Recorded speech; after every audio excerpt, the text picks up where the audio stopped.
Ngiyazi ukuthi abazalwane noma sebesindisiwe basafuna ukushunyayezwa.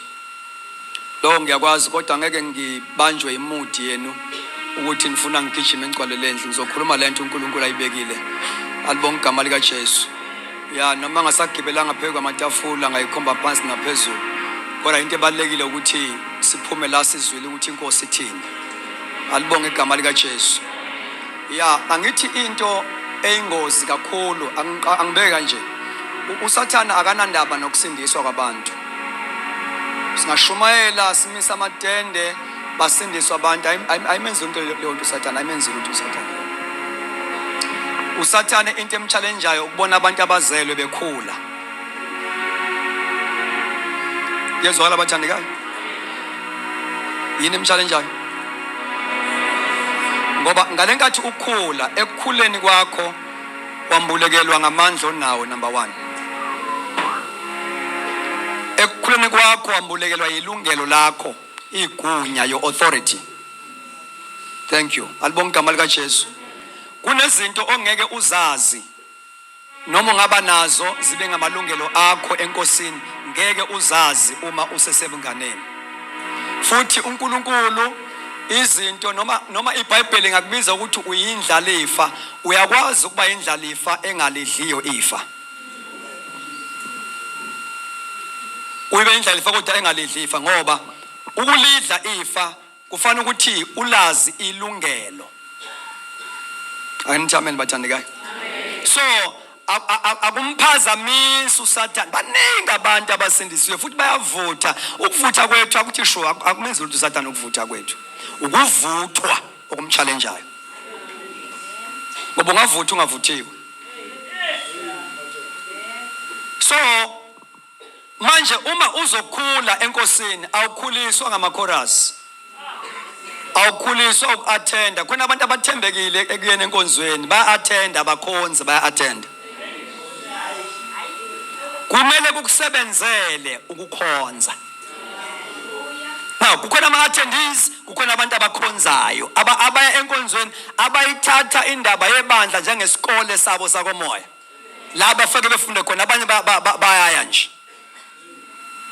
So it is very important. Ngikhuluma kwenye indawo lapha entshukumeni ukuthi inkinga yamaKristu yabasindiswa eSouth Africa ukuthi sande ngobuningi kodwa asandile ngokujula.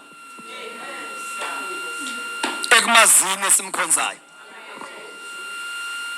So yingakho uma ngabe uPaul esindiswa esenguSaul ubuze imibuzo emibili very important. Umbuzo oqala awubuzile nkathi eshaya unyaza ebheke eDamaseko. Uthe ungubani wena Nkosi? Utheni umbuzo oqala? Khuluma kakhulu ngathi udliwunga. Utheni? Ungubani wena Nkosi? So umuntu mayesindiswa into yokuqala okufanele yazi inkosi ayamukele. Fanele ukukhule ekuyazini inkosi.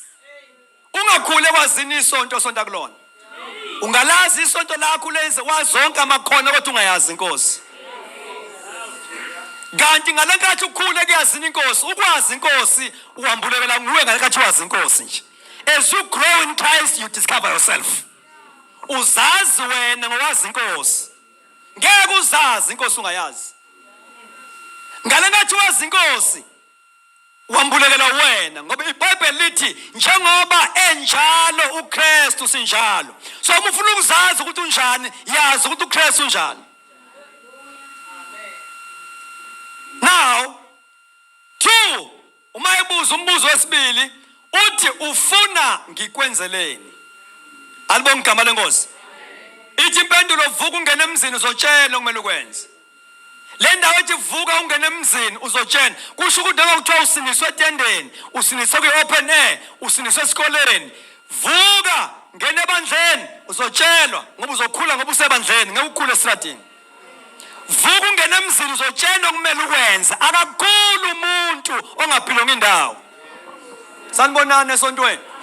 Sanibonana emthandazweni. Alikhuli ikholwa elintunta yonke indawo elingazazi likhonzaphi. fana nesithombo ositshala la sisingakamili impande usiyazikhipha futhi wenza kuthiwa i-transplanting usiplanta kwenye indawo instead ukuthi sikhule uyasibuna nje sibuna siphela.